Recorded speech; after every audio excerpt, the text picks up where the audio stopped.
Yeah, yeah, yeah. Morning, good morning. Welcome. Welcome.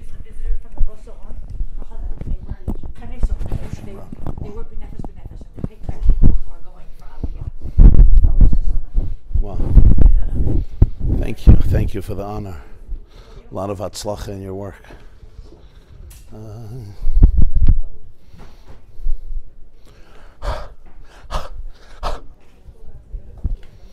There's one source sheet, right? He brought, yeah? Ayasha Kayach.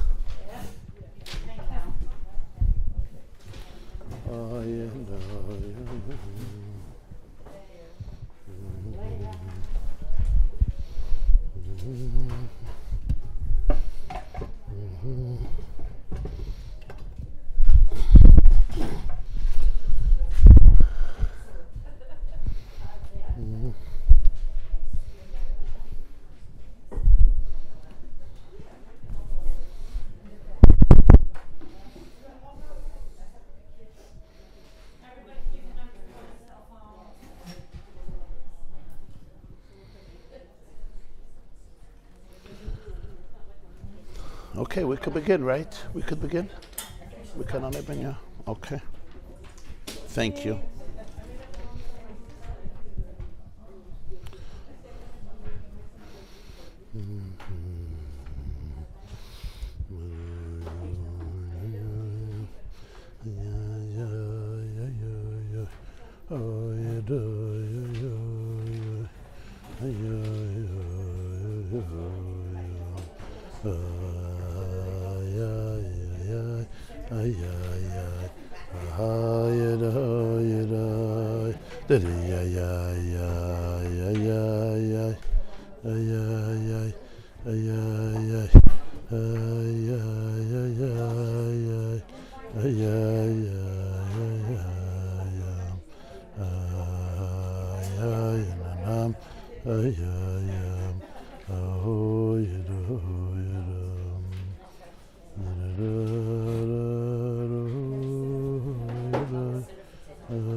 Good morning, everybody, and welcome back. It's great to be back. Thank you, everybody, for gracing us. And may you all be blessed with an amazing, incredible, blessed year. Hoshana Tova M'sukkah to you and your loved ones and families. B'toich Kol Klal Yisrael, especially our brothers and sisters in Eretz Yisrael. So before we begin, we'll say a kapitel Tehillim for all of the soldiers and all of the hostages and all of their families and all of those who are wounded and need a complete recovery and a speedy recovery, and all of our brothers and sisters.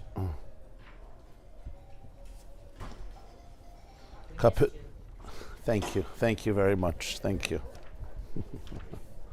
Baruch Hashem, we're back. I hope everybody rejuvenated, Okay. So we'll start Kuf Chav Gimel, Kapitel Kuf Chav Gimel, that's 123. Kuf Chav Gimel. Shir Hamalos Elecha Nasasi Es Einai Hayoshvi Bashamayim. Hine Chene Avadam Al Yad Adonayim Kene Shivcha Al Yad Gvirta Kein Einenu El Adonai Eloheinu Ad Sheyichanenu Chanenu Adonai Chanenu Kirav Savanu Vuz Rabas Savala Navshenu Alaga Shananim Habuz Ligei Yoinim. And the next is Kuf Chav Dalad. Shir Hamalos LeDavid Luli Adonai Shayalanu Yoimar No Yisrael Luli Adonai Shayalanu B'kum Aleinu Adam Azai Chayim Bla'unu B'charois Apam Banu Azai Hamayim Shtafunu Nachla Avar Al Navshenu Azai avar al nafshenu hamayim azeidoinim. Baruch Adonai Shalom Sananu Tarev L'Shinayim Nafshenu Kitzipunim L'Tavim Pach Yokshim Hapach Nishbar V'Anachnu Nimlatunu Azreinu B'Shem Adonai Oisei Shemayim Va'aretz. Today's class is dedicated by Marbury Davis in honor of Yael Chaya Miriam Gray for a complete and speedy recovery and success in her life-giving professional work, with gratitude for her friendship, generosity, and courage. Amen. Thank you so very much. We are, of course, now in the last month of the year, the month of Elul. Tomorrow will be the 15th day of the month, which is midday, which is the mid-month. So today we're going to learn a very powerful and moving, touching discourse connected to the month of Elul, which leads us into Rosh Hashanah and Yom Kippur, and gives us also tremendous empowerment and perspective, and also tools of tuning in to our opportunity and gift and privilege during this time of the year. As you could see in the headline, this is from a sefer called Likutei Torah, which is discourses by the Baal HaTanya, Dvarim Lamed Beis, that's in Parshas Perek Lamed Beis, and it's one of his Maamrim, one of his discourses that begins on the pasuk Ani Ledodi v'Doidi li. It was said by the Baal HaTanya, Rabbi Shnei Zalman of Liadi, who was born in 1745, actually on Chai Elul, the 18th of Elul, which is going to be this Shabbos.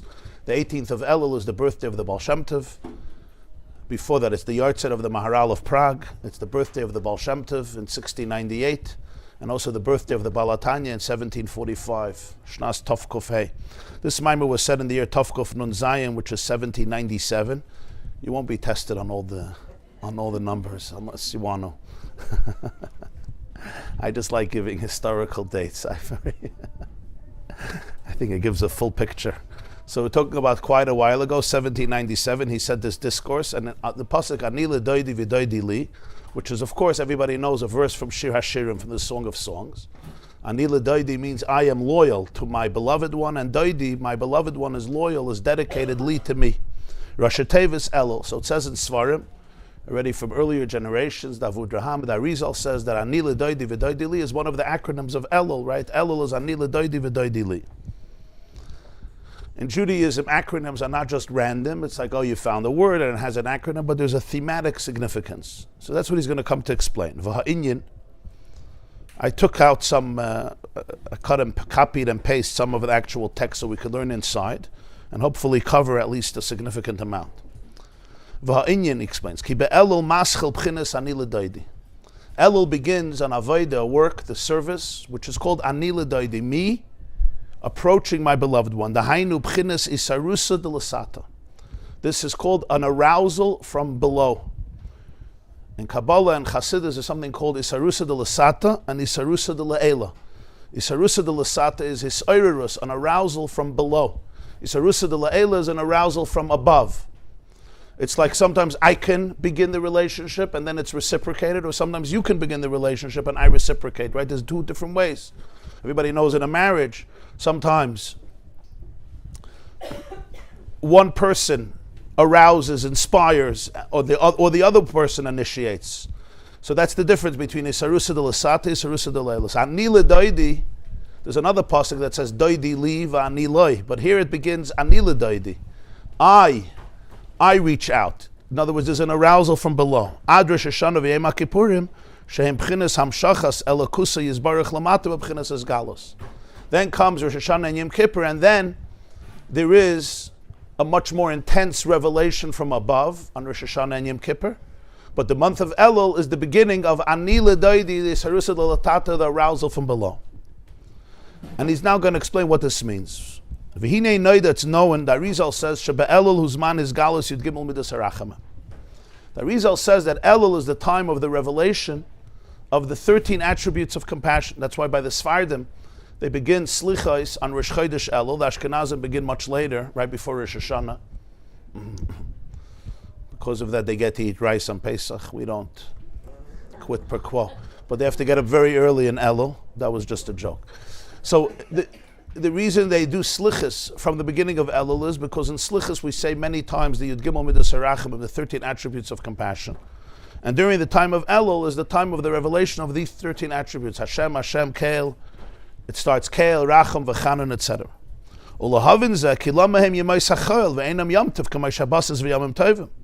But it's interesting that Elul still remains a regular month, and it's called Yemei HaChol, weekdays. It's not considered a Yom Tov like Shabbos or Yom Tov. Shebehem is galus elikus b'chinas aris elikusi yisbarach. On Shabbos and Yom Tov, there's a certain revelation of divinity, of holiness. And that's why we don't do work, because we want to be open to that flow, to that festive energy. So Shabbos and Yom Tov is a time when there's more intense holiness that flows in the world, and in order for the person to be able to be receptive to that, I need to disengage from my regular mundane life and all of my day-to-day activities, which we call malacha, work. And that's why Shabbos and Yom Tov are holy days. But we don't see that in Elul. Elul, the entire month of Elul, is Yemei HaChol. It's regular weekdays in terms of work. Ubefrat be'esu zman yud gimel midos she'ema aris al yonis ma'ed ve'mizgalim b'yem kippur. Ubevada yashefresh gadol b'yem kippur bein Elul. We know in Yom Kippur it says you have the revelation of the 13 attributes of compassion. And Yom Kippur is considered the holiest day of the year. Yet Elul, which also has this revelation, are Yemei HaChol, they're regular weekdays. So that's very interesting. Usually, whenever there's such a revelation of holiness in the world, it's reflected in the fact that it's either Shabbos or Yom Tov, when we disengage from our mundane activities relative to the days of the week. But Elul is something unique. On one hand, we say there's a tremendous revelation of the 13 Midos Harachim, of the Yud Gimel Midos Harachim, which also says about Yom Kippur, but it's certainly not like Yom Kippur. It's a difference between Elul and Yom Kippur. So what is the difference? Achine Yuvan al pi mashal. So this will be understood by the metaphor. And everybody has heard this metaphor in the past about the month of Elul, but this is actually the source of it inside. This is a metaphor that comes from the Baal HaTanya, the Alter Rebbe, known as the king in the field. And this is actually the source for the entire metaphor that's quoted frequently and often about the month of Elul. And this metaphor is really trying to explain what is the energy in the month of Elul and why it's not a Shabbos and not a Yom Tov. Achine Yuvan, it will be understood, al pi mashal lemelech, a metaphor of a king. Shekaydim baya le'ir, before he comes to the city, yoitzin anshi ha'ir likrasei, u'mekablin panav basada. Before the monarch comes to the city, he goes out to the field. And then all the people from the city go out to greet him and welcome in the field.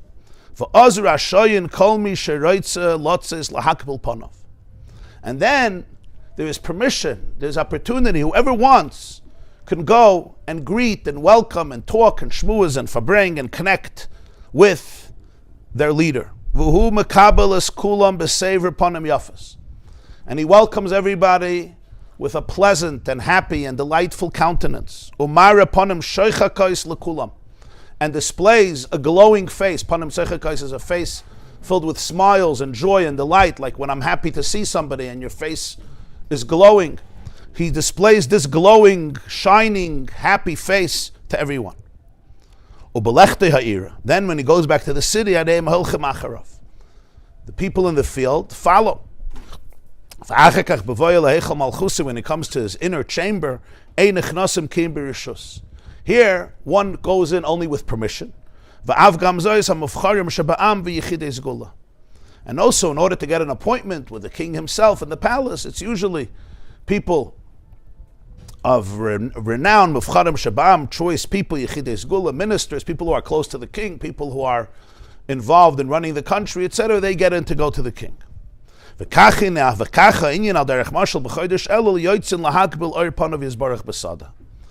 is a metaphor for the month of Elul when we go out to welcome or absorb his light in the field.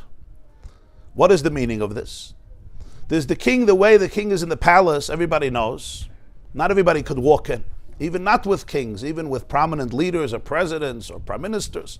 Not everybody could just walk into the office. First of all, you need an appointment. And for the appointment, you can wait a month, a week, sometimes a year, 2 years. You need protection, you need connections. And even then, you have to have a good reason why you're coming and why do you need an appointment. So first of all, you can't just go in whenever you want. And even those who get permission, and first of all, not everybody gets permission. Not everybody could go in, and even those who go in need to get permission. That's only in the palace. But then there's the time that the king comes out to the field, basada.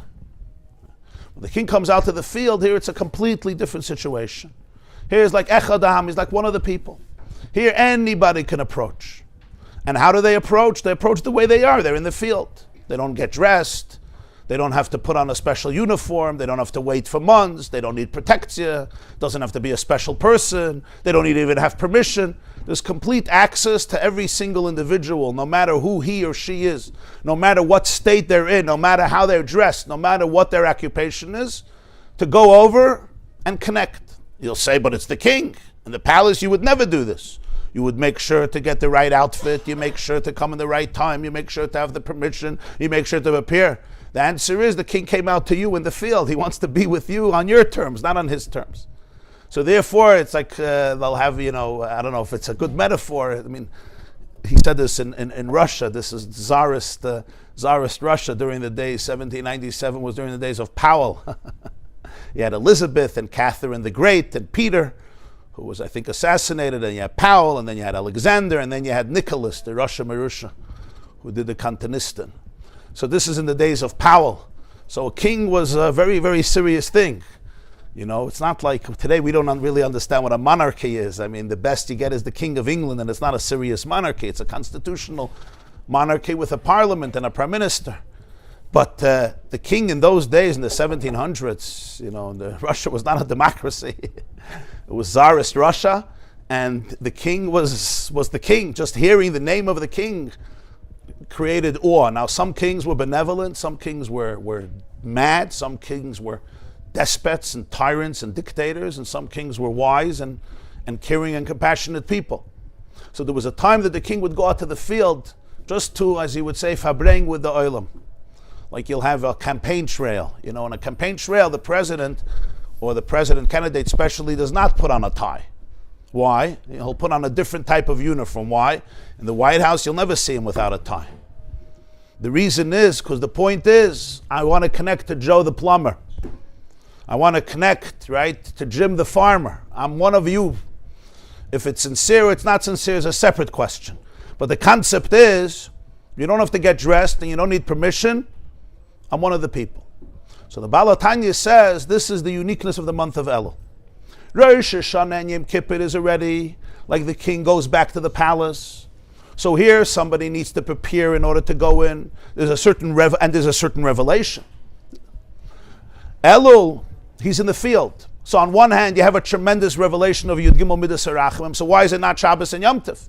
Shabbos and Yom Tov, you disengage from work. Shabbos and Yom Tov, you disengage from your regular day-to-day life. The Chiddush of Elul is no, he's coming into the field. In other words, I'm coming into your life the way you are. Don't disengage from anything. And it's not just physical, we're talking here emotional, psychological, spiritual. I want to connect to you where you are, the way you are, physically and emotionally and socially and so forth. So he's coming out to the fields. On one hand, there's a tremendous revelation, but it's still Yemei Sachayil. It's weekdays. Because it's not one in which there's an intense awe that demands from the person to disengage from their regular life and enter into the palace. On the contrary, it's a very intimate closeness where I just want to be close to you and know who you are in your regular day-to-day life and in your day-to-day emotional experiences and vicissitudes. We want to connect over there. And that's why it's ani Ledodi. If you don't want to come out in the field, you don't have to come out in the field. I could stay in my farm and stay with my chickens and stay with my sheep and goats and say, I'm not interested. There has to be an interest from the person who says, I want to go meet you. So that's the ani Ledodi of the month of Elul. And that's the mashal of Melech Basad. This also explains why it's interesting. Elul is such a great month, and yet in Chumash you don't see any mention of the month of Elul. You have the holidays, you have Pesach, you have Shavuos, of course, you have Rosh Hashanah, you have Yom Kippur. It's not called Rosh Hashanah, it's called the 7th month, the first day of the year, of the month. You blow shofar, you have Yom Kippur, you have Sukkot. The month of Elul is not mentioned, even in Gemara, where the month of Elul is mentioned, but the emphasis in Elul comes only from later generations, especially in the works of Kabbalah and Chassidus and Musar and Machshava. But this explains it, because the whole idea of Elul is not that there's this intense, overwhelming revelation like Shabbos and Yom Tov. It's the king is in the field. And therefore, in many ways, it looks like a very simple day. But in that simple, regular day, you have, in a way, the deepest type of relationship, because I'm coming to hang out with you the way you are. So this is his introduction. What does this mean in a person's life? Obviously, this is a metaphor. We're not talking here about necessarily a physical field and a physical palace and a physical city. So now the Balatanya, that Rebbe is going to explain what this means in a person's life. So he starts explaining.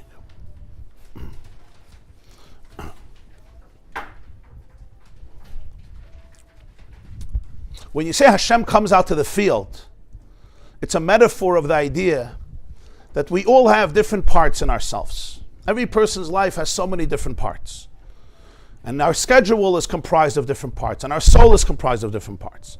The king coming out to the field means that I want the relationship with all of your parts.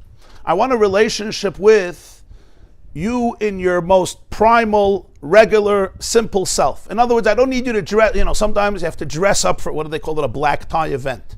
You have to, Shabbos, Yom Tov, it's a mitzvah to get dressed, to decorate the house, to put up beautiful tishtach. I don't have to tell all that karis habayis over here about Shabbos, preparations for Shabbos and Yom Tov.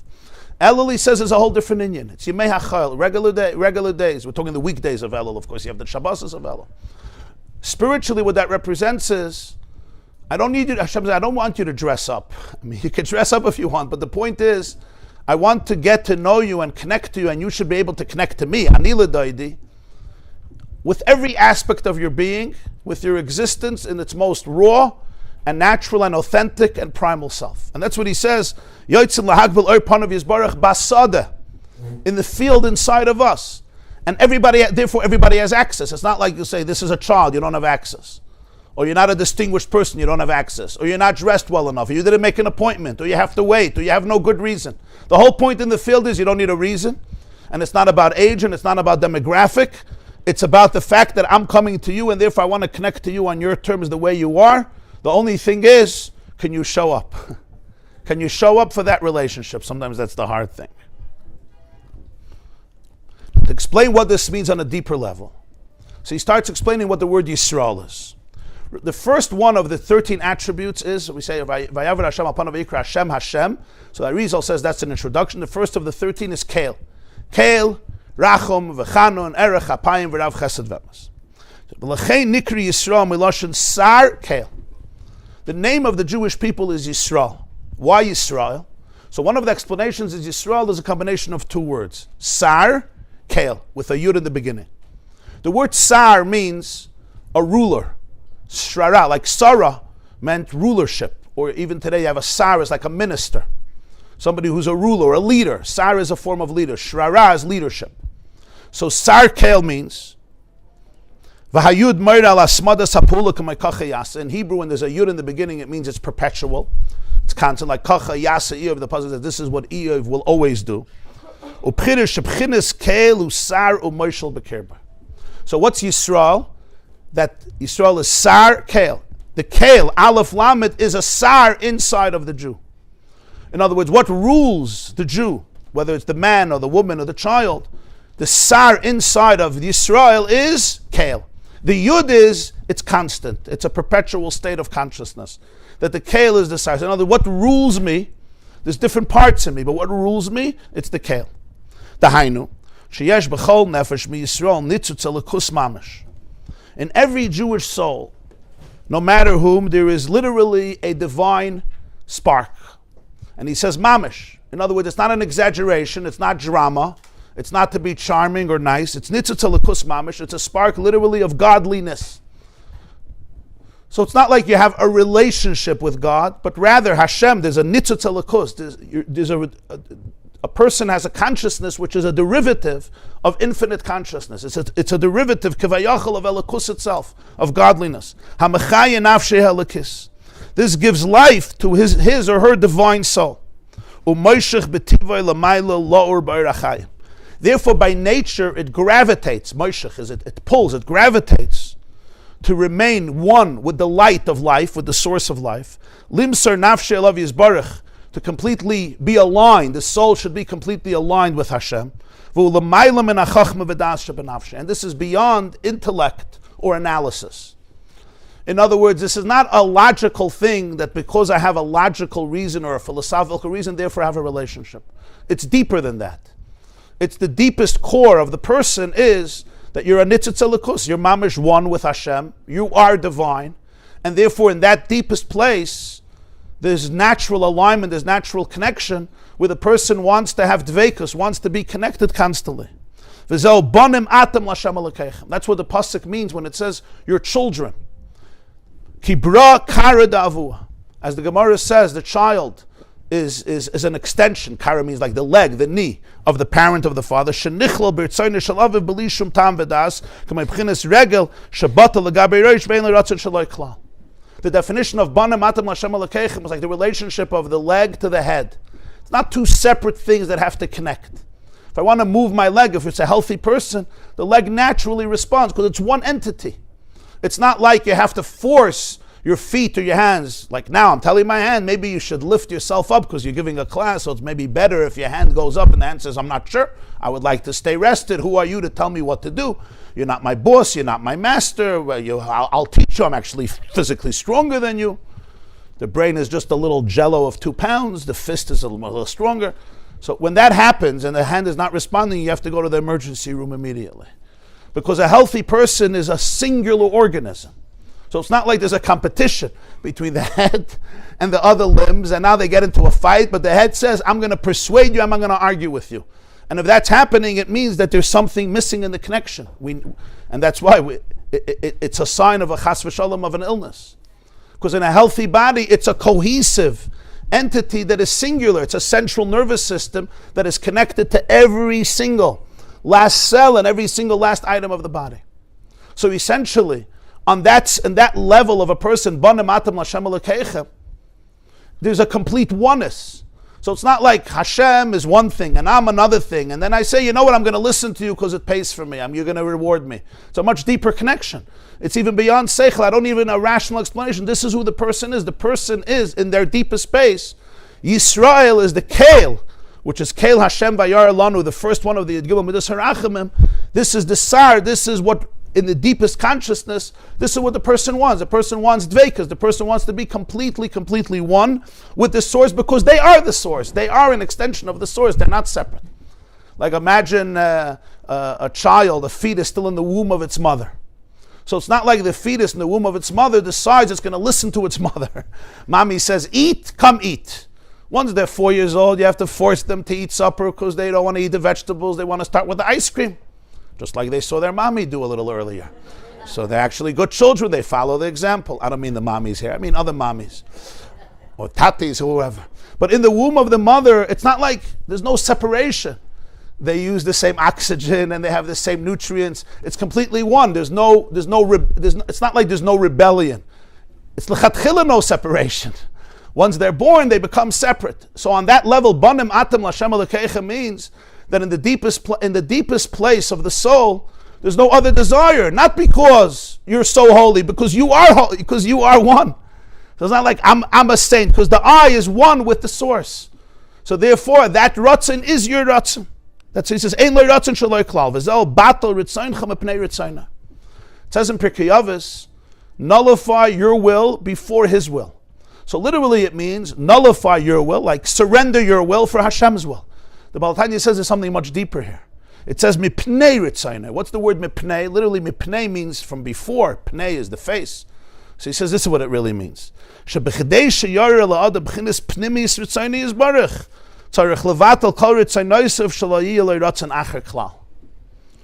It's not even a commandment, it's an opportunity, it's a gift.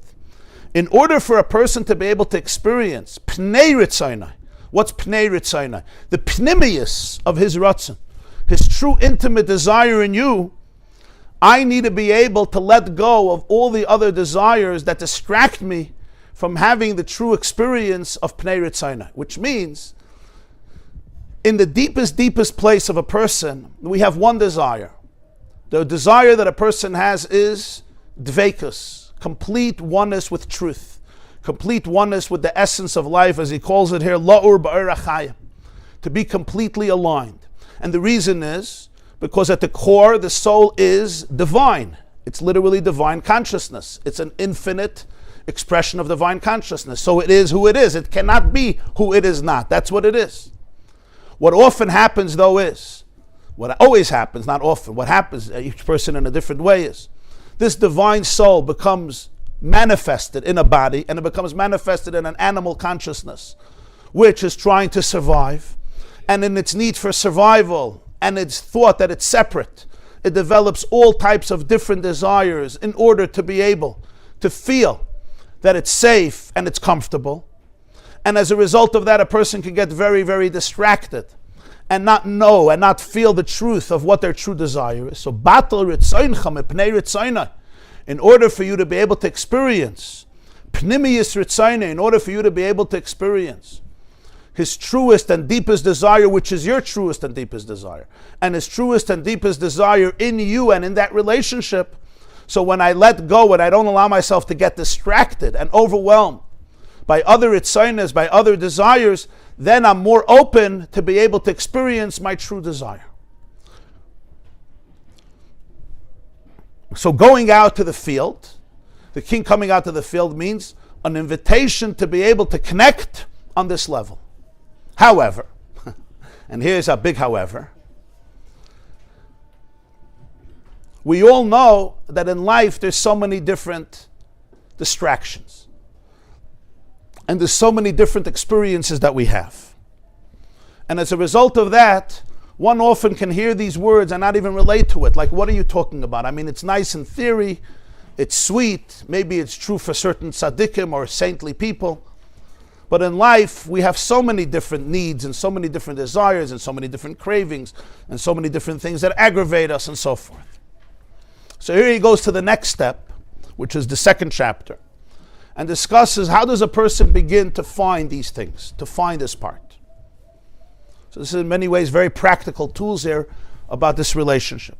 He says, "Ve'etza ha'yu'utza laza," the advice to be able to go into this place. This is the second paragraph. The pasuk says in Parshas V'eschanan, Moshe Rabbeinu speaks about the Jewish people being in exile. And he says, "Ubikashtem misham es Hashem Elokecha." From there, wherever you are, you're going to search for God, for Hashem Elokecha. What does this mean? Spiritually, Pirush. It says in Bereshis, the first thing Hashem created the first day was light, and he saw the light was good. Upirshu Razal, so Chazal say, what does it mean? Ki toiv lignois, it's good to hide. It says Hashem saw the light, and he saw it's good. And what happens next? He separates between the light and the darkness. But then on Wednesday, he creates the sun and the moon. So what's this light of the first day that he created? The light that we enjoy is the light of the sun that was only on Wednesday. So Chazal say, he saw the light was good, it's good to hide. So I understand. You create light, and then you see, I see it's good to put away. So don't create it so you won't have to hide it. What is the meaning of this? That the first day Hashem created that was the first creation. And we say that this light you could see from one end of the world to the other end of the world. But this light is completely hidden away. It's called Ur HaGanuz, the hidden light. And on Wednesday, he creates the sun and the moon and the galaxies and the planets and the stars. And we have our source of light, which is sun, our greatest source of light and energy and heat, which is the sun. What happened with this first light? Lignois, it was hidden. It was so good, he hides it. Thank you. So you created it for whom? So that you could put it away and tell us that it's hidden somewhere. The Baal HaTanya says something amazing. This light is hidden where? This light is hidden inside of you. That's the light. Shebchinis oir, this light, shehubchinis ha'aras pnimiyus ritzayni yisbarach.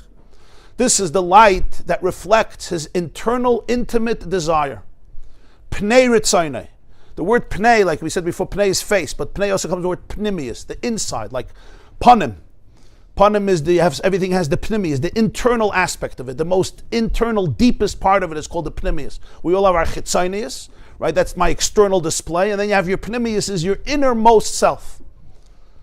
So he says, Ha'aras pnimius ritzonius baruch yesh b'chalechet v'echad mi'Yisrael.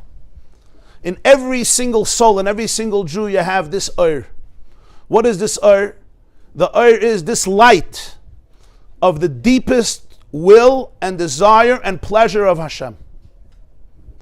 Ella shubabchinas hester vehelim ma'od b'tivai.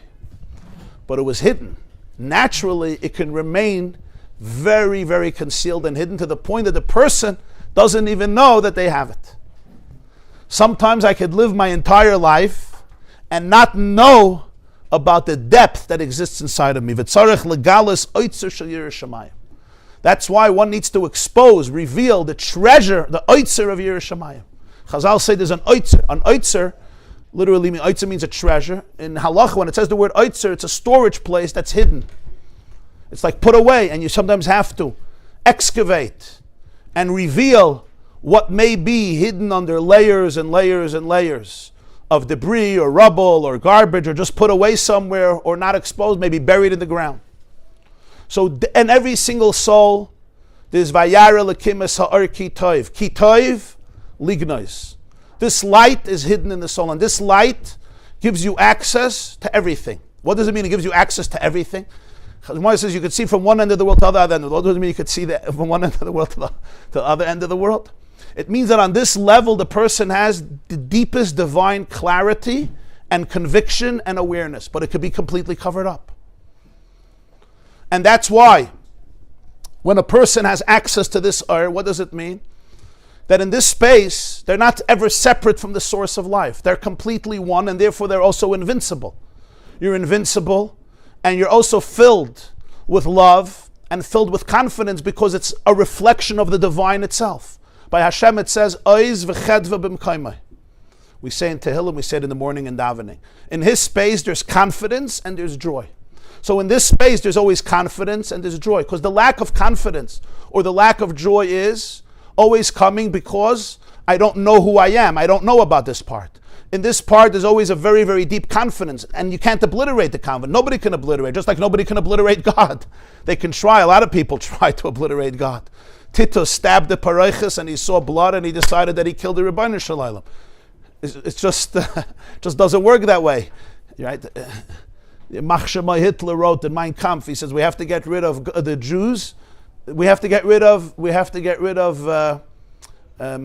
God and His life-denying 10 Commandments. His life-denying 10 Commandments.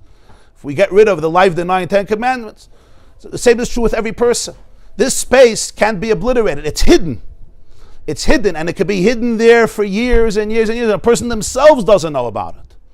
And sometimes I may live my entire life spiritually crippled or emotionally crippled because I don't know about this part in which there's absolute love and infinite bliss and delight, because this is the pnimius haratzin, the deepest desire of Hashem in the person. Hashem's love to you, like you said before, a parent to a child, a mother to a child. And therefore there's reciprocal love both ways, like the child's still in the womb, and over there's absolutely no separation. And over there the person knows exactly who they are, and the person's deepest desire is to remain one with that source, because there's nothing greater, there's nothing deeper, there's nothing more authentic than that. But I may not know of it. That's what he says, it could be hidden, and when I don't know of it, now I'm looking for safety and comfort. So I start looking for ways that can provide me with safety and comfort. That's what he says. V'yesh mishu b'bchinas aveda etzlai. And sometimes this can be an aveda. It could be lost. Just like you have a diamond ring or you have something very precious and it gets lost. And it may be lost for years and you're searching and it's lost. It's an aveda. Here it's not a physical piece of jewelry that you could physically lose for it to never be returned. Here the aveda is internal. But it's lost in the sense I have no access to it. I don't know where it is. I may have never known that I had it. And sometimes it's even b'chinas galus. It's in a state of exile. When something is lost, nobody else has it. It's lost, It's lost in the forest. It got lost somewhere in the park. It got lost somewhere in the house. But nobody else took it. Galus already is a deeper state. It's an exile, means it's an exile by someone else. In other words, it gets hijacked. It gets hijacked and used sometimes in very, very unproductive ways, and they're using that energy.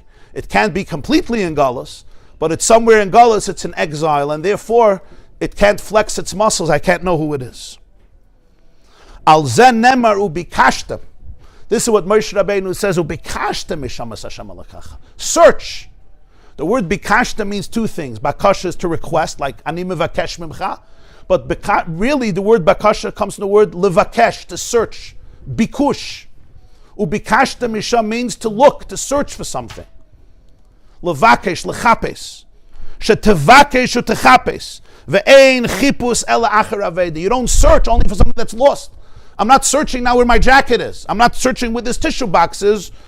Why? Where my phone is? Because it's here. When you say ubikashtem, it means because it's lost. Go search for what's been lost. So obviously this Hashem Elokecha has been lost. So Moshe says ubikashtem. Go search. Ein chipus elachar aveda. Dahainu davar shu avoda vuda etzlu b'chinas galus shu b'chinas nitzutz elikus hanal. Something that was lost and it's in a state of exile. What is this? It's the nitzutz elikus. It's this divine consciousness of a person that is a chelik elika. The soul is a chelik elika mimal. It's really all godly, but it's somewhere, but I don't know where it is. I may not even know that it's somewhere. I may believe it. I hope I believe it, but it's certainly not visceral. To find it means that it becomes visceral. It's part of me. It's my kish. It's part of my existence.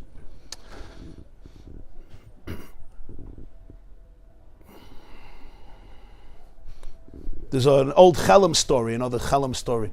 There was a Jew. He would wake up very early to go to work, but till he found all of his stuff, he was like a shtickle. It was hard for him to find his stuff. So it always took him an hour to get out of the house. One day he can't find his shoes, and he can't find his hat, and he can't find his jacket, and he can't find his keys.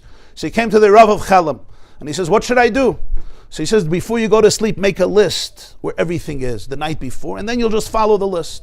So he makes a list. My keys are here, my pants are here, my shoes are here, my hat is here, my jacket is here, my shirt is here. Gevaldik, he goes to sleep, but he adds one more thing. And I am in bed.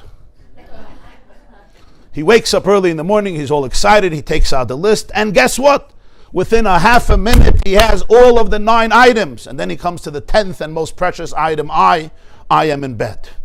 And he goes to the bed, and he's searching, but he's not there. So he looks under the mattress, and on top of the mattress, and under the pillow, and above the pillow, and under the bed, and behind the bed, and he can't find. In 2 hours, he's searching, and he still can't find himself. And he runs to the Rav of Chelem, and he says, Lama Rimi Sani, what did you do to me? Today, it took even longer to find all my stuff. He says, what's the issue? He says, number 10, myself. I said I'm in bed, and I'm not in bed. Whatever the Rav answered him, he answered him. But whenever I'm looking for something, it's always because I have no access to it. I'm searching for it because it's not here. So bikashta misham is that it's not here, and therefore I'm searching for it. And because it's not here, at least in my conscious self, it's aveda, it's in galus. So therefore, that self becomes replaced with another type of self. And here we have one of the deepest meditations on the nature of how our different parts develop in our attempt to survive. To give an illustration of this, I heard this a number of years ago. A woman, she's a therapist, I think she lives in Washington, her name is Hedy Schleifer, and she was giving, I think, a TED Talk. So she said that her father used to tell a story in Yiddish. It was like an old Yiddish joke. I think it was her father, her Zayd. It sounds like a joke or a story, but it's really very, very deep.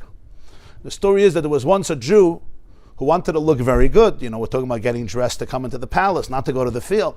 So he goes to the tailor. He's a very, very prominent tailor.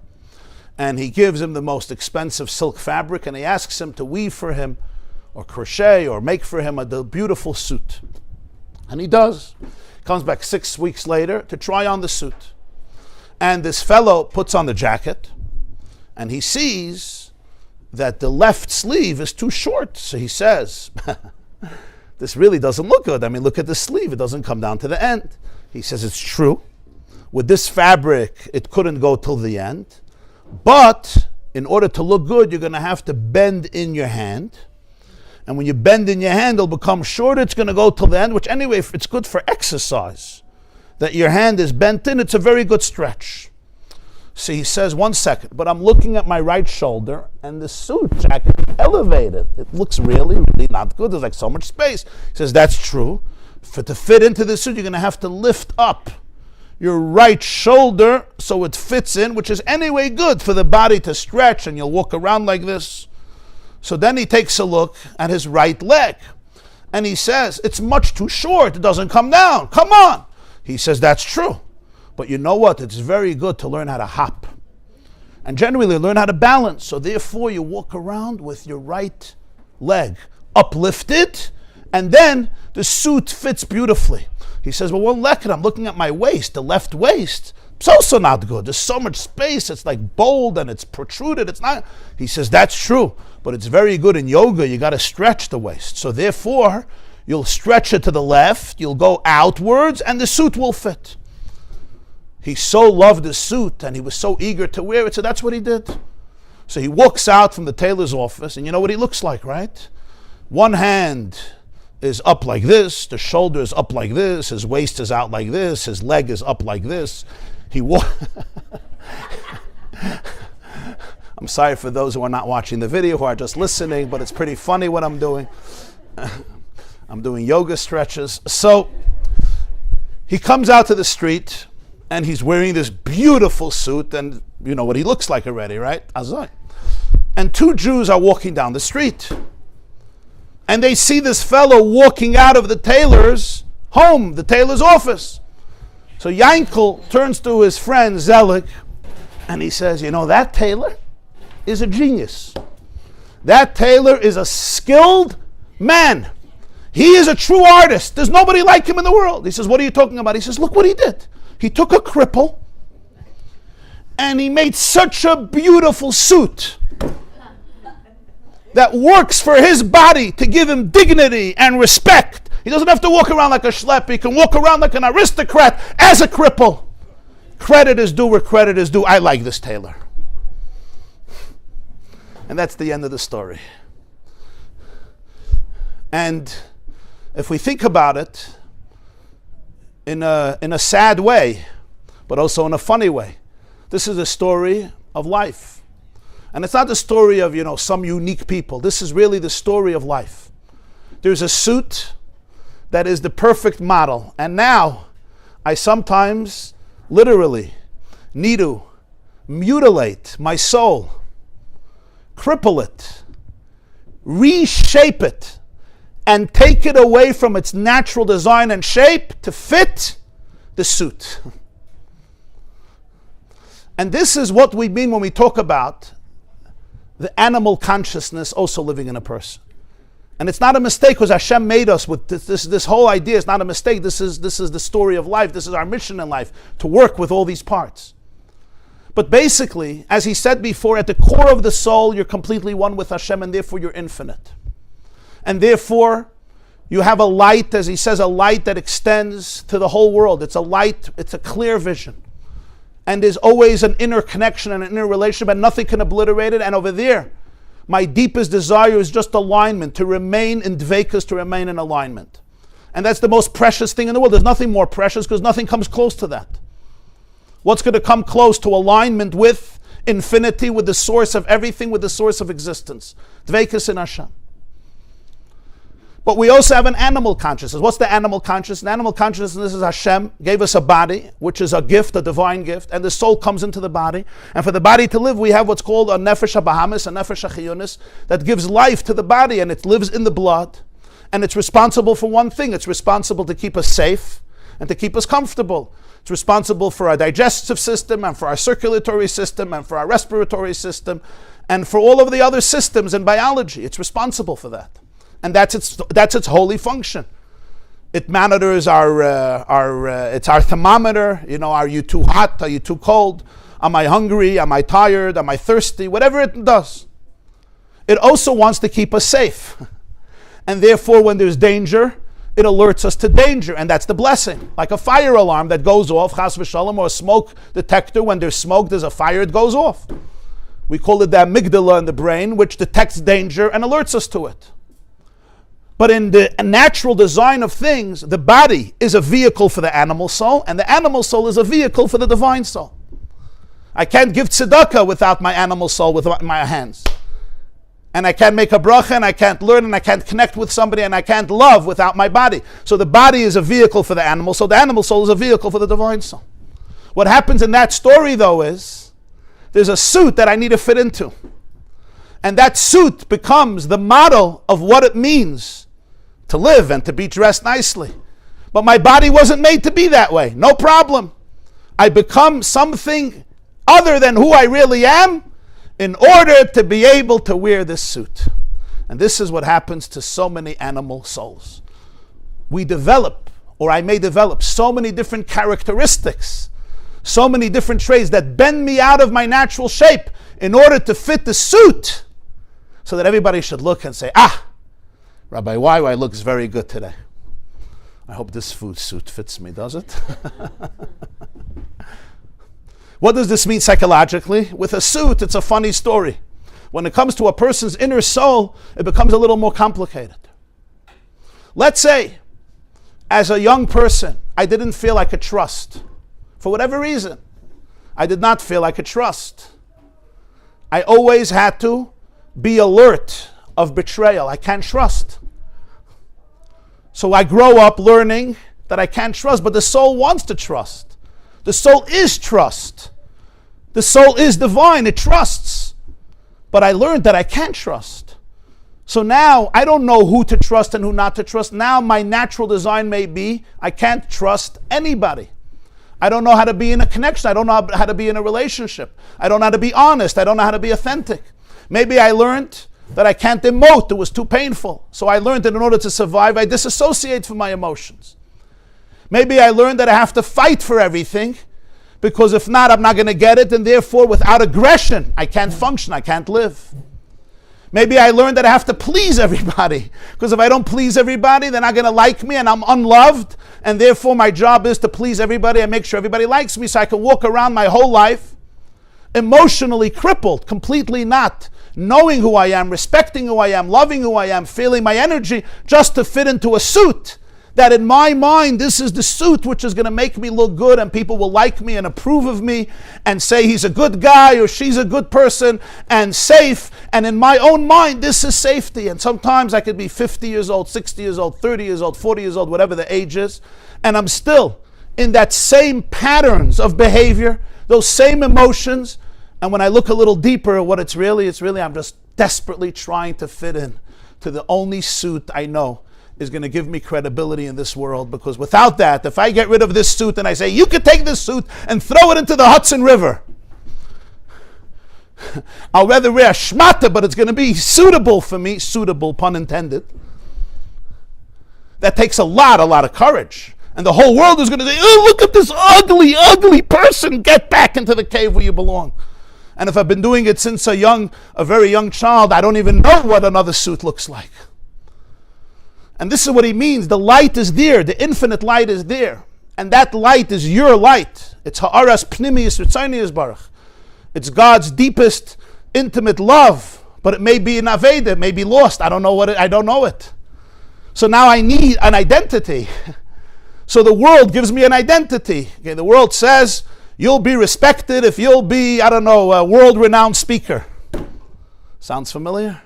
Or you'll be respected if you'll just, do this, have such a house. I'm not going to get into everybody's story here, but you'll figure it out. Right? And I don't even realize this. It's not like I'm doing it consciously. No, this is my suit. I have to walk around like this, so walk around like this. And what happens to the real me? The real me is somewhere hiding somewhere. But the main thing is I fit into the soup. To the suit, I meant. And the soup comes out good. And sometimes, if I have no consciousness of it, I may not even realize it. In other words, it becomes so organic, it's not really organic, but it's like second nature to me. I may not even know it. But what I do know is that there is an anxiety, there's pain. Because whenever the real soul is lost, there's a displacement, there's an anxiety. Just like this person, if he's walking around like this a whole day, the body is going to say, there's something off, my friend. You mean well, I know this suit is beautiful, but there's something off.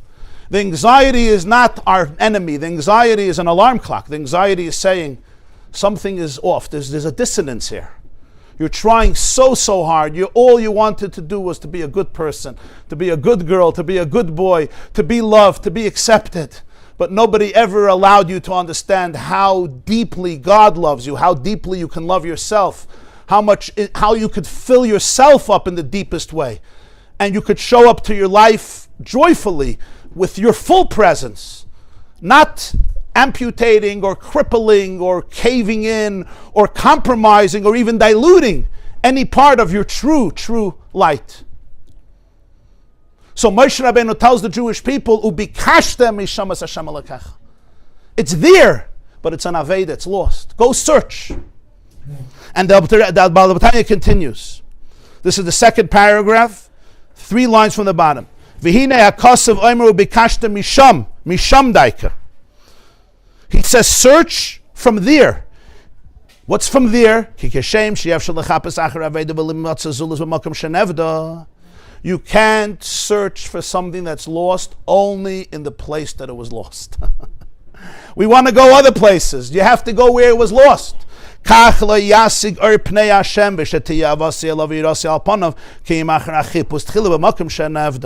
For me to find my true love and awe of God, which is my deepest, deepest self always, I need to look where it was lost. Bikashta misham. Don't search where it wasn't lost. Search where it was lost. Umisham. Bikashta misham es Hashem Elokecha. For this I have to tell you another Chelem story. There was a guy from Chelem. He was standing under a lantern one night, and he's looking for something. So his friend says, Yankel, what are you searching for? He says, on the way back from shul, I don't know, I guess I dropped my house keys and I can't get into the house. I'm searching. He says, where did you drop the keys? He says, somewhere near the shul. He says, that's 5 blocks from here. Why are you searching here? He says, because over there it's dark. Here there's light. But I have to search in the darkness. I can't search in the light. Where it's light, the key wasn't lost there. That's why it's bikashta misham. You have to search b'makam ha'aveda. Now here again, with the key and the lantern and Chelem, it's funny. When it comes to life, it's not so funny. I have to go to the place where it was lost. My soul was lost somewhere. It was lost. Ubikashta misham, I have to go back to that place. Going back to that place is not a punishment. It's because that's where it is. It's not, oh, I want to punish you, go where it's dark. No, I don't want to punish you. I want you to have your keys. I want you to have your soul. If I'm looking for it where it was not lost, I'm not going to be able to find it because that's not where it was lost. So you have to go to the Makom Ha'avedu, Bikashta Misham es Hashem Elokecha. Now, I don't want to go there. There's a reason I developed this posture. There's a reason. I don't want to go back there. I was told or informed on one level or another that this is the only posture that's going to be acceptable in this world because this is the only suit that's available. You want me to go back to that original wound? I'm going to have to expose things that I covered up. There's a reason why my body developed this shape in order to survive. By the way, this whole story with the body, I just realized it's not just a muscle. It's so true. Because, people develop conditions in their body, sometimes over a lifetime. Sometimes serious, sometimes not so serious. But things like back pain. Anybody relates to that? I do. Shoulder pain, stomach pain. Sometimes our shoulders are elevated, our necks don't show. Or different parts of the higher part of the body, the lower part of the body. Things that other people see. Sometimes it's chronic. Sometimes it's very, very intense. Sometimes it's not intense. It flares up every few months. So we go to this doctor, we go to that doctor. Sometimes they'll do surgeries. Half the time they help, half the time it comes right back. Very often, it's emotional anxiety that's stored in the body. The body keeps the score. And even in the cells of the body, there's what they call cellular trauma. It's crazy stuff. But the body never lies. The guf never lies. The Baal HaTanya once said, it says in Eov, Mipsari echze eleka. From my flesh, I will perceive Hashem. Mipsari echze eleka. And he said, the flesh will always teach you Hashem. Mipsari. And he said, but afshayir in the basa, you sometimes have to smooth it away. You have to go out of the external part of the body and go deeper, and you'll always see the truth over there. The body doesn't lie. The body speaks the truth. Now, sometimes my body may be conditioned to tell me things that are dysfunctional. For example, eat the cake, eat the cake, eat the cake, eat the cake. But still, the body is saying something truthful. The body is saying you're stressed out. And you have learned that the cake will soothe you for 20 minutes till you get into a depression. So eat the cake. The body is not giving an opinion, but the body is saying something. You want the cake, there's a reason for it. You're stressed, you're trying to escape something, you have too much work, you're not ready to deal with it. This cheesecake will be the Messiah for 25 minutes. After the Messiah leaves, you'll find a new Messiah. Maybe another piece of cake. Maybe a different type. Usually the phone could be a Messiah for another 35 minutes. Actually, the phone could do it for a few hours. Some people for a few years. But it's always looking for, but the body is saying something. The body doesn't lie. The more my body is tuned in with my soul, the more I'll be able to hear right away in my body the truth. So the different pains that our body develops, sometimes you have to get it checked out physically, but so often there's a dissonance, and the body is saying there's something off, You have positioned your body. I know somebody who went through crazy stuff as a child, they didn't know about it, and the body literally developed certain physical postures and movements where it became very, very tight, and this was a way of the body bracing itself for things that happen in order for this boy to survive. It's crazy. Now, this person is already an older person, tremendous, a beautiful, beautiful person, didn't know about it, found out much later in life, and then suddenly realized that this person he's disassociated from his body. It's almost like his soul left his body and his body remained like a shell, and there was a reason for it. Because if you're punching me and my soul is present, it's painful. If I allow my body just to become a shell, you could do whatever you want. So imagine what this kid did in order to survive. So now he has to learn to trust his body, but he has to go back to the pain. For the body to release those painful things, the body did it for a reason. The body did it to protect you. You want me to go there? But that's where I have to search. And that's where I have to have the support of my true soul, of my divine soul. Both souls are true, but of my divine soul, in order to say, you got this. You're stronger than your pain. You're infinite. You're divine. But it's a very serious process. I have to search where it was lost. And every person needs to find those places where it was lost. And as he explains here, lost also means where it gets lost. Sometimes a person has to examine what types of conversations do I have during the day? How many of these conversations are aligned with my nefesh elikis, are aligned with my nefesh? How many are not? Those are places where it gets lost. I have to examine my eating habits, my conversations, my relationships, my thoughts, my words, my behaviors, because in all these places my soul can get lost. I can't live anymore by just rote and do things in order to distract me, because why not? It's living from a place of an inner compass, an inner connection of tuning in to my divinity and saying, my tailor and neshama, what do you need now? Where are you? What are we really looking for? We don't want distractions. And we don't need to cripple ourselves to fit anybody's suit. The suit will match me. I'm not going to match my suit. That's the way it's supposed to work. Sometimes you go to a tailor, you try to make a wedding gown or something, and they're insistent that this is how it has to be. Right? No! Let the suit match me. Let the gown match you. I don't have to match the garment. Unless maybe I have to lose 20 pounds, but that's a whole separate issue. So the point here is, the animal soul and the body need to reflect the soul, the nefesh elikis, not the other way around. So bikashta misham, go search over there. And then he continues the next paragraph, the fourth paragraph. V'zehu bikashta misham. Ki loshen zehu davar sheyachal mamash la'aris alav be'etzboi, asher yomer alav ki hu zeh v'iyef shalom makach, rak ala kadosh baruch hu k'mesha kosev zeh keli v'anveyu, ki maloi kol aretz k'voide. Aval makom ha'mishkan ha'klipis nikra sham kolomer amuk ma'id lamata. There's another idea in the word sham.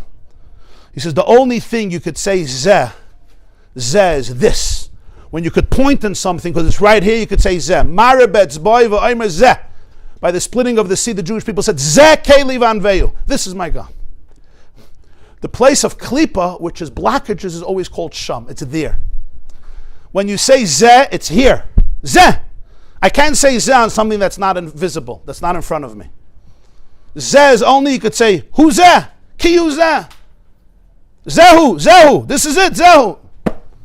Sham means there, darten. So he says, Hashem, or anything associated with Hashem, you can always say zeh. Whenever there's a klipa, whenever there's a blockage, it's never zeh. It never wants to be fully exposed. It always hides behind something. It's sham. So Moshe Rabbeinu says, "Ubikashta misham es Hashem alekecha." You have to search in a place of sham. What this literally means is, whenever something is aligned with truth, it's never ever afraid to be fully present. Whenever something lives only through blockages and cover-ups, it never really will expose itself. Why? Because when it exposes itself, right, the emperor has no clothes. You remember that story? The emperor has no clothes. When it exposes itself, the bubble may be deflated and its grandeur will be removed. When we know that whatever we're going to search, we're ultimately going to find our truth, we're not afraid of searching. We're not afraid of exposure. The reason I'm so afraid of looking at things, of talking about things, is because I want to keep it shum, because I don't really believe that there's zeh. And what this means in life is, and this is really it's a very emotional and deep meditation, and that is when I think about, why am I scared to face certain things in my life? Why am I scared to talk about certain things in my life? There's sometimes a terror that grips us. We will do everything to avoid, everything to manipulate, sometimes everything to exploit, everything not to face the demon that I need to face in myself. What is it? It's the deep, deep fear that this darkness I won't be able to deal with. He says, but when you realize, zeh, when you realize that everything is associated with the divine, then you don't have to run away. You don't have to go shum. Klipa is always somewhere else. It's somewhere else. It's never fully present, because when something is completely reduced to its rawness, to its truth, you're going to see this truth. There's only one truth in the world, and that's truth. That was good. There's only one truth in the world, and that's truth. A lie will never be the truth. It will never be the truth. It could try, it could dress up, it could fake, it could camouflage. It's never going to be the truth. There's only going to be one truth in the world, and that's the truth. You see how much I like it? I'm repeating it. Emes, right? Emes, it says in the Gemara in Yerushalmi, Emes is Aleph, Mem, Taf. The first letter, the middle letter, and the last letter. It's amazing. Sheker, a lie, is 3 letters right near each other. Because Emes, you can go to the beginning, you can go to the middle, you can go to the end, it's going to be the truth. You can go to the beginning of history, the middle of history, the end of history, the middle of the day, the beginning of the day, the middle of our life, the beginning of our life. It's always going to be truth. You can open, you can expose, you can dig.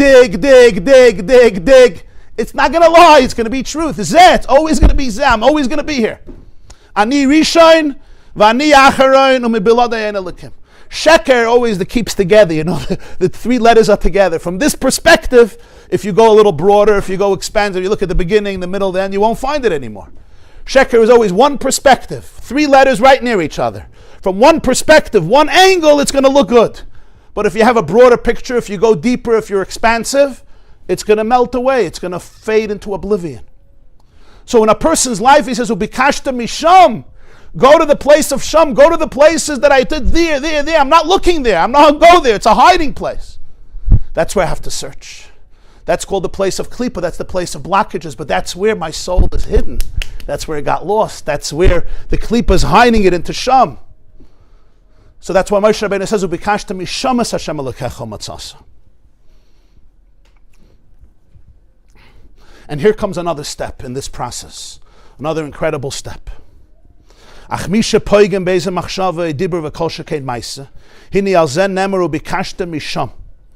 I'm looking at my thoughts, my words, my actions, and I see that they're being derailed, they're derailing me from my soul. Practically speaking, it may be that I examine certain friendships I have or conversations I have during the day, or my eating habits, or my sleeping habits, or my living habits, or my work habits, and I see that my soul is being crippled in this process. I'm not tuning into who I am.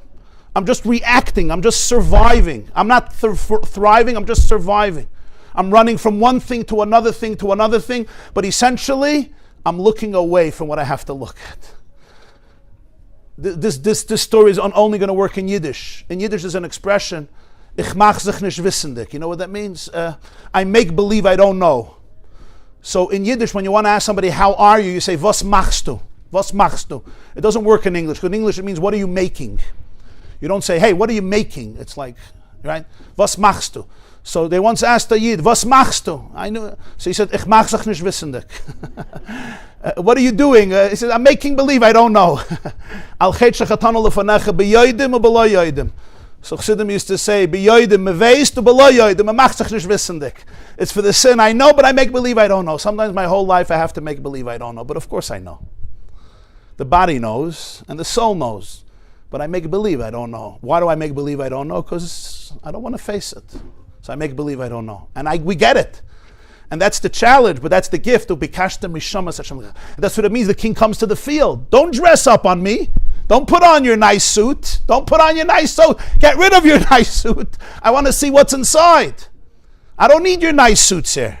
It's not a chasana. You're not coming to my palace. We'll work on that one day when the suit will match the soul. In the meantime, throw away the suit. I want to see you. Come out to the field. In other words, in your full rawness and vulnerability. So when a person can search through their words and deeds and behaviors, they could find those things where my soul is being derailed every day. And he says, Vayideza yismar mer liboy bekirboy. This is 1, 2, 3, 4, 5th paragraph, 2nd line. Vayideza yismar mer liboy bekirboy. This creates grief. Mirirus is grief. V'yoshev el Hashem v'irachameyu dainu she'oyre rachem al nitzutz alekul shebetoiche b'bchinas galus. Grief creates compassion. Compassion for the divine spark in exile. V'yoshev el Hashem v'irachamehu. The Navi says in Yeshaya, we say it in the Haftarah of the fast days, that Yazov Rasha Darkei v'ish oven machshavoisav v'yoshev el Hashem v'irachamehu. Literally it means he will return to God and God will have compassion for him. But the Balatanya translates it differently and very daringly. In Hebrew we know that when it says he or she, it's referring to the last subject, to the one you spoke about before. So v'yoshev el Hashem v'irachamehu.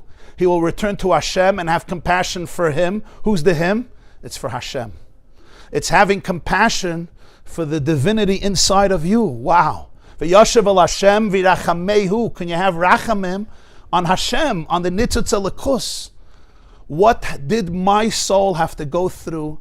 What did it go through in order for it to be able to become emotionally so deformed? What pain is it carrying? Can you have compassion? That's the grief work that always comes with healing. The Navi Yeshaya says, Yaakov liberates Avraham. Yaakov padas Avraham. 1 second. Yaakov was the grandson. Avraham was the Zaidi. Grandpa liberates grandson. Grandson doesn't liberate grandpa. Ki midas Yaakov hu midas Rachmanis. Shaydeze poide me'hagalus midas Ava hi midas shel Avraham Avinu. Says something incredible. The attribute of Yaakov is compassion, rachamim. The attribute of Avraham Avinu is love. Everybody has infinite love, but the love is trapped sometimes. What liberates Avraham Avinu? Yaakov. Midas harachamim. Empathy and compassion opens up the gates that are blocking the love. You see, this soul that's inside every person is full of love. By nature, it's full of love. It loves, and the reason it loves is because it's rooted in the source of all love. So it's full of love, it's full of expansiveness. Just like it's full of clarity and confidence and joy, it's also full of love. It loves to love, because that's who it is. But then it can get lost. And now my yearning for love becomes substituted with a lot of other habits. Maybe I didn't get the love I was looking for and I needed, so instead I look for love in strange ways. Maybe I look for attention. Maybe I look for validation. Maybe I look for approval wherever I go. And that approval could come in very smart ways. Because remember, it's my system and my coping mechanism developing all these types of things to be able to get a compliment and say, yeah, you're good.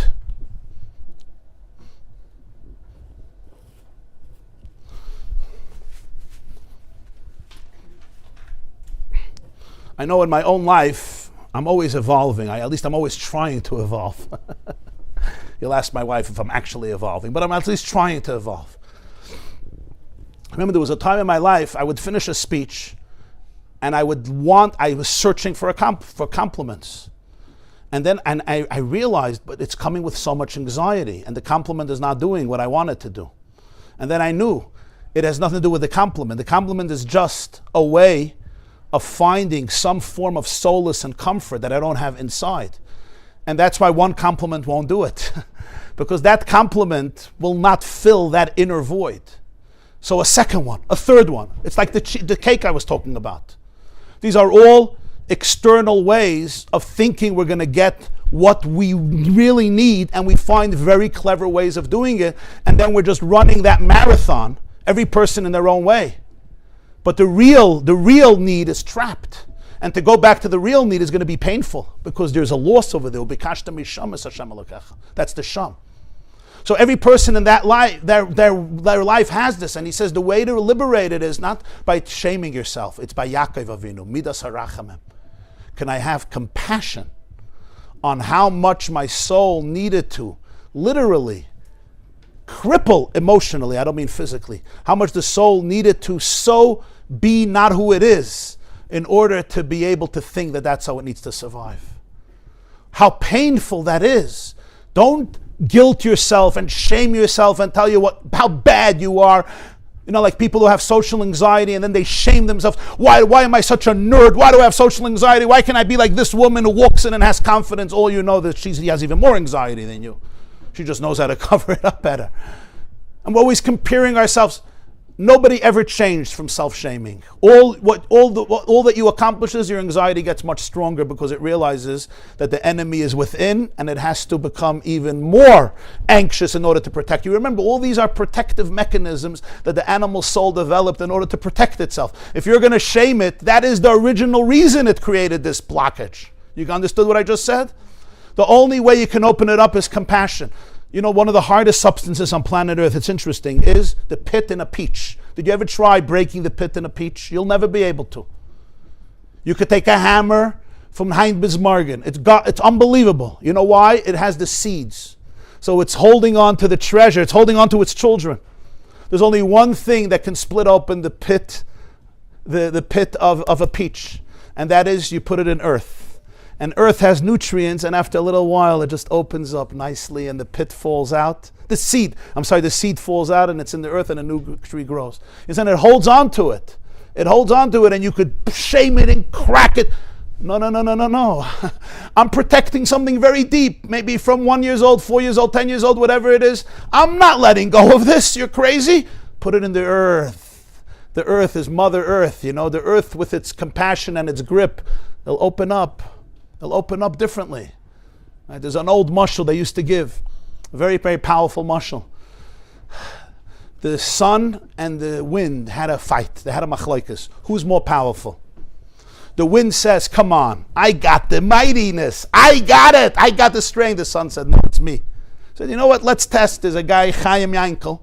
It's a January winter New York night, you know, those freezing nights with the wind, it's, 20 below zero. You know those nights? You're supposed to stay home by the fireplace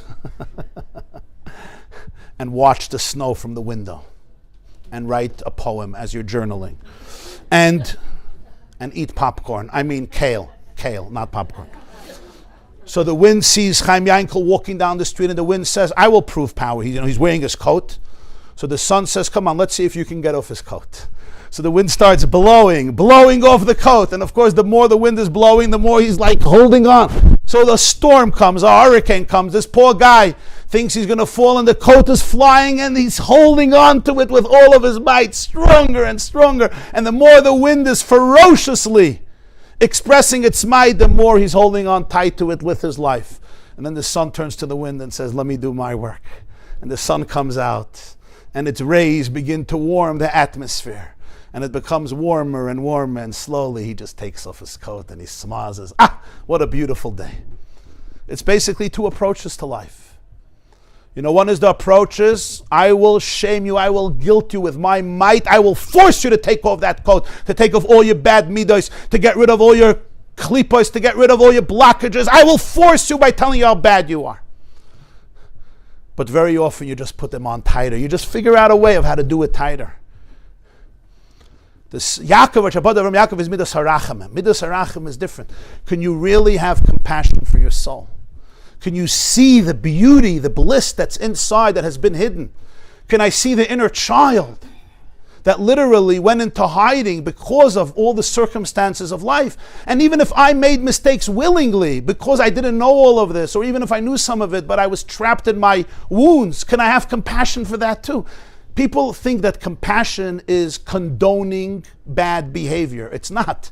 Compassion is looking at reality without the need to judge and shame. It's not condoning, it's not complimenting, it's not minimizing. On the contrary, it's looking at everything the way it is. And then I don't need this anymore. Why should I walk around my whole life like this? I really don't need to.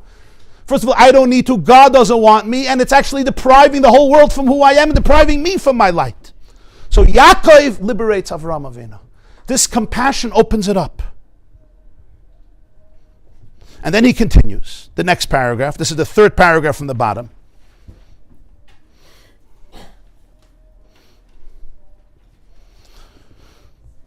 and says, I'm going to say it outside, sometimes a person doesn't even feel this type of compassion.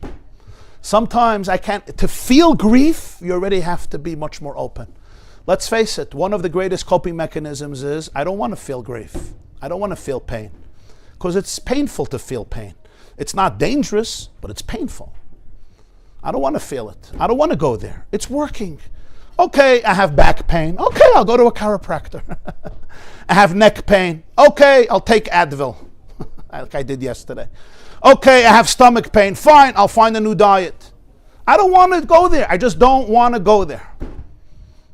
I'm valedictorian, Beis Yaakov, 1973. I'm not changing that posture. So sometimes for a person to be able to develop this type of compassion, I really have to be able to be aware of everything and to be able to look at it. So he says sometimes a person doesn't feel it. And what that means is, don't think it doesn't mean the pain is not there and the soul is not there. It just means that my coping mechanism has become such that detachment is now my new coping mechanism. But it's another coping mechanism. Detachment is a very good coping mechanism. I'm a soldier, I don't feel. I'm happy, I'm always happy. What does it mean I'm always happy? I'm always smiling. Inside, I know that I may be miserable. But part of my coping mechanism is I stopped feeling. And when I stopped feeling, I did it for a reason, because I want to do the right thing. And if I start feeling, who knows what's going to happen. The problem is I'm not showing up to life with my heart. And let's face it, we know how it affects ourselves, and especially our loved ones, but also ourselves. It begins with ourselves. Because what can I really give my children? Tell them what to do? That's a very, very small part of it. And at some point, I have to stop telling them what to do. What I can really give my children more than anything else is true emotional presence. I can give my heart. I can give my heart. For them to give them my heart, it's only if I give myself my heart. If my heart is open, if I'm showing up to life with unburdened joy, with real bliss, that is a gift that's irreplaceable. And that's not something that I can measure with a thermometer. That's very, very internal, is very, very deep. What can I give anybody? I can give my heart. We sometimes, it's hard, I know with myself, it's hard to go there. So sometimes I'll say, instead, I'll give my children money. I'll give my children a gift. I'll buy a new game. We'll go on a vacation. We'll go on a trip. All good things. Go on vacation and go on a trip and buy a new game and give them money. Alle gute Sachen. But it's not what they need. It's not what they're really looking for. It's another substitute. It's another distraction. Yeah, obviously trips are good, but only if they're an extension of the heart. Then it's powerful. Then it's real. The heart is something I can really give because it's me. It's my pnimius, and it's something that they're yearning for. They're desperate because that's what creates connection. That's what creates their confidence. But I can only do that if I have it. I can't fake a heart. I could try to. I can't fake a heart, especially to your kids, because they feel everything. So when I say I don't feel, it's not because the soul is not alive. It's because the coping mechanism became, I don't feel, I'm detached. And the Baal HaTanya says that's why in davening we say, B'rachamecha harabim rachem aleinu. Avinu over rachman amarachim rachem aleinu.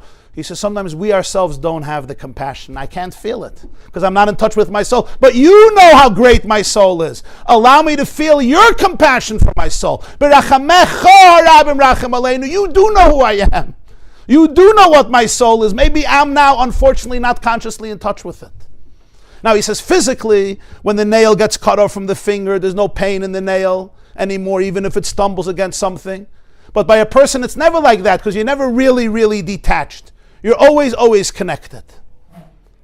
So that itself allows me to have compassion. The fact that I'm in such an exile that I don't even have compassion, how much compassion do you have to have for the fact that you don't have compassion? For that itself, you have to have compassion. And then he says, and what if a person doesn't even have that? I can't even get to that. His second to the last paragraph is here, it means the body is blocked. Very interesting. The physical body is blocked. The person needs to work with their body because the body is not letting them feel anything. They have to literally work with their body to open up the channels to be able to feel the soul. It's interesting how you said what psychology is saying today. Yeah. Mamish. Unbelievable. 17. This is a discourse from 1797. And now I want to finish with the last paragraph. Mashakasav b'shvakim u'berachayvus havakshes shava nafshi atche matzasis shava nafshi achastu v'le'arpenu atche veis v'albeisimi v'l'cheder erasi. It says in the Song of Songs, Ani Ledodi v'doidi li, but then my doidi disappeared. So I went into the markets and I went into the streets and I searched for the one whom my soul loves. I searched and searched until I found him. And I held on to him and I did not let go until I brought him to the house of my mother and to the house of the one who gave birth to me. I brought him back to my mother's house. I'm not letting you go. This is the story in Shir HaShirim. So the Baal Tanya now applies this to life. We spoke about searching. We spoke about you find your soul. And now what happens? I found him in the streets. But did I bring him to my mother's house? He always has to meet my mother. If not, it's not good. So he explains this spiritually. Yesh mish avazu b'bchinas avedas b'bchinas galus k'nis kerleil v'al zen nemar vakshes shava nafshi.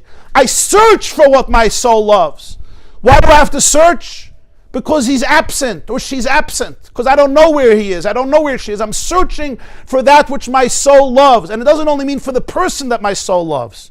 It means for the love in my soul. Sha'ava nafshi, my soul is filled with love. And that love I'm searching for because it's there. Where do you go? To the market, to the street, because that's where it was lost. You don't search for it in the house. It wasn't lost in the house. It was lost out there. Like we said before, bikashta misham. But let's say you find it. We have moments that you find it.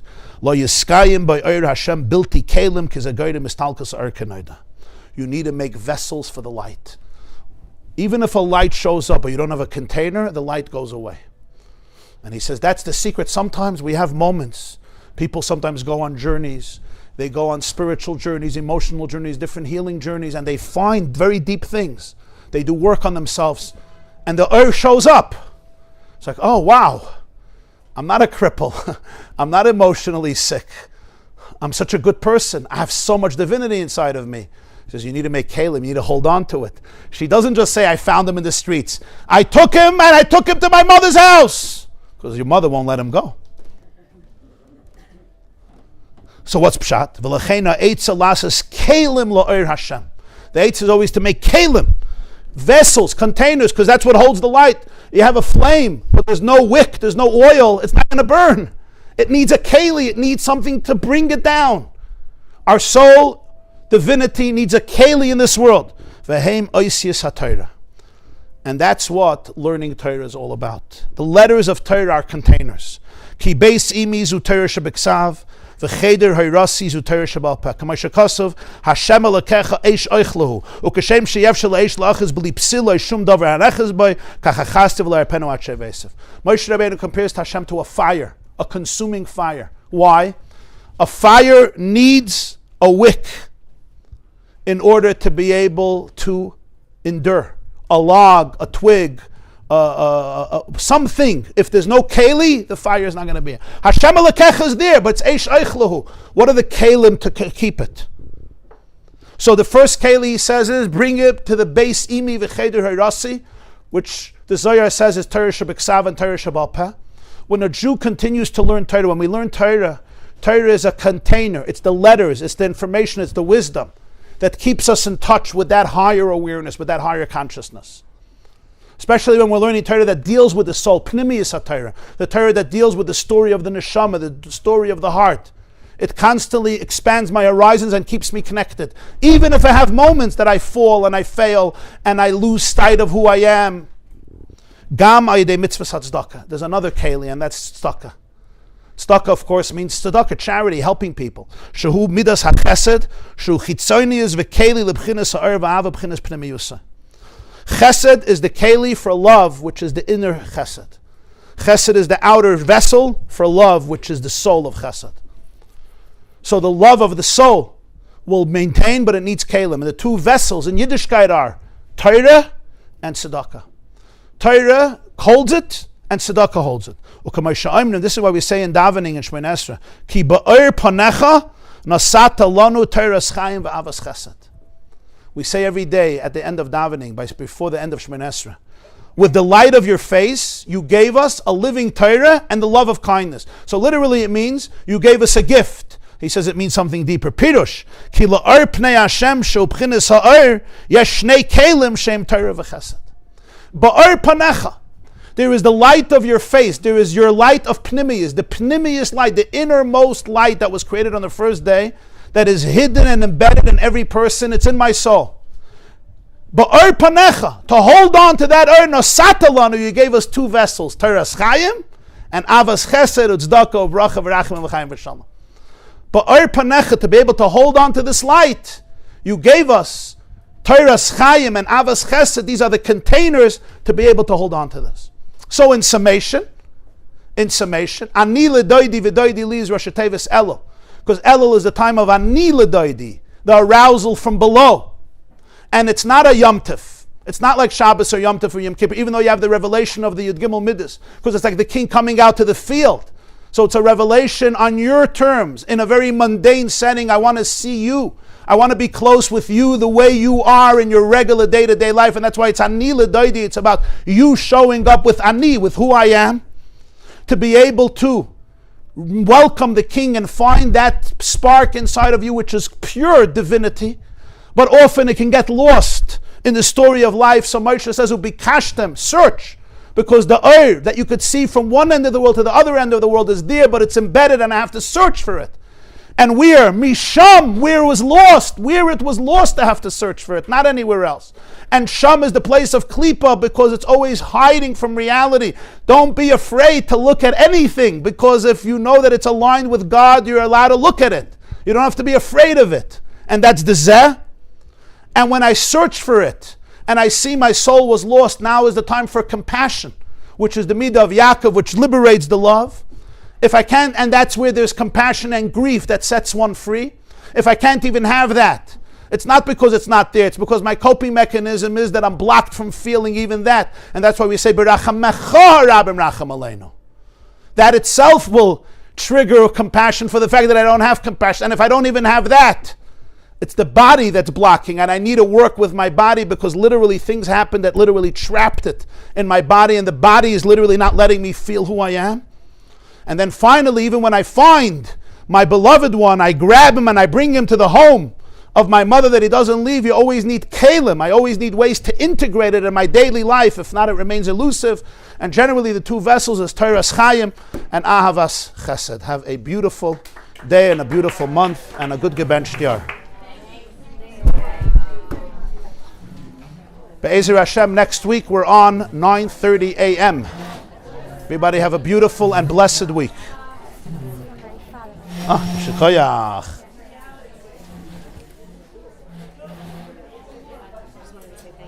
Sure.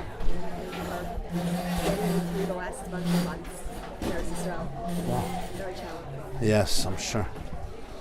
Okay, thank you for coming. You should have only hatzlachem. You should have see miracles in Eretz Yisrael and everywhere else. Really?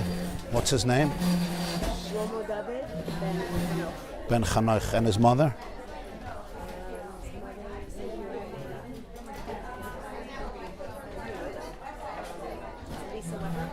Weber?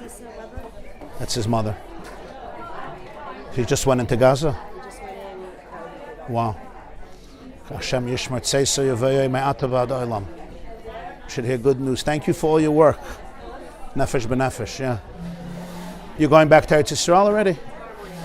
It's lacha. We should all follow you very soon. My husband listens to you on the audio, so I came. Oh, wonderful. Oh, Mazel Tov. Bruchim Abayim. Meshana Makkah, Meshana Mazel Tov V'Levracha. Where are you coming from? We were in Jacobson for a year, and then before that, Long Island. Welcome back. Yeah. 1 second. Just one quick one. He said, Basari. Mipsari Echze Elokah. Sar is in there. Beautiful, beautiful, beautiful. Yisrael, yeah. We're from, you live at Long Island? Jackson, Florida. Jackson, Florida, and then you live at Long Island. Beautiful, wow, okay, welcome. But I have a shayla. I lost a beautiful gold Shabbos watch, Oh, like this past week, and it upsets me so much. yeah. And I don't know where, like you were saying, look for where it's lost. I don't know where I lost it. Oh. Can you retrace it in any way? I'm Like? trying, like I'm looking, but so far it's like making me upset. It's hard. You had it for many years also. I got it with one of my daughters. My husband got it for me over 20 years. I'm sorry. Yeah, it I is. feel like Hashem wants me to look at where it's like I should be looking. Okay, but with compassion. With compassion, not with guilt. Yeah. With compassion, not with guilt. And you should find everything you have to find. The external things and also the internal things. Sometimes the external things that are lost are symbols for more internal things. You know what I mean? Sometimes. I don't mean in your case. I'm saying just generally. Huh? Yeah. You should find everything you need to find. And with Hatzlacha, thank you for coming. This is a new habitant in Muncie. Just want to say thank She's the hostess of the entire Muncie. Can I post with your permission for Gitty Klein's event tonight? Yeah, on the sure, Seer tab? sure. Thank you. With pleasure. It'll be an honor. I will tell her that. Tell her it's an honor. I'm going to tell her. It's going to make her day. Just want to say it's amazing. Thank you. Really, with everything I've learned, you culminated here with such clarity. It's really, wow. Thank you. She's been unbelievable. An angel, an angel. Unbelievable support for me. Baruch Hashem. Everything should work out with Hatzlacha. Search. Huh? Yeah. Yeah. Thank you. Thank you. Thank you. Thank you. Thank you for coming. I have a multifaceted question, Yeah. but it'll be brief. Yeah. I mean, Balash Shiva, but for almost 30 years, let's say. So, educating my kids, teaching them, they all have their own path, they're all their own mind, but our home is aligned a certain way, but their own Shomer Tov Mitzvah. But I have a daughter in Beis Yaakov, and trying to keep her, with those, with those midot and that hashkafa and everything, even though she's got brothers that are a little bit more, they smartphone and everything, but keeping her in line and she's doing well. Yesterday, I spoke with somebody who's a Rebbe of sorts and that I look up to very much, and it's not a judgment, it's just trying to understand what I'm doing.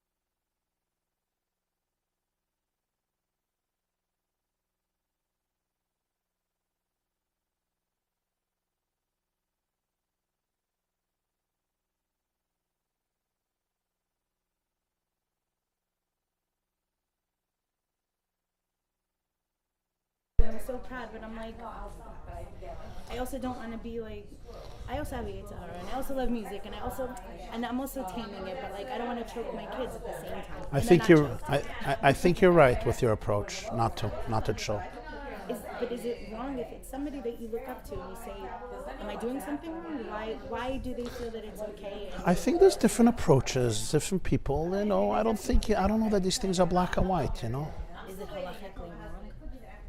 Sorry, I know it's like a call. Just like if my daughter finds out that this person went, she's gonna come after me. She's gonna tell me something. People go, it's your problem. There are people that go, and there are certainly halachic, a lot of halachic people who go. Are there people who don't? Yeah, I don't have to tell you that the Jewish world and the religious Jewish world is very diverse. So now, is it chanoch lenor al pi darko, or is it? I think your approach of Al Pi Darka is right, because I don't think it's something that you could just say is absolutely forbidden and that's it. It's not like eating pork. Are there people who are, more, they try to avoid these things? There are, but there are plenty of good people who go, and I think if a child, really is passionate about it, I would say. Sorry, I'm not gonna go on internet and say YY says you can go to Shai Reba. I'm just saying for me, right.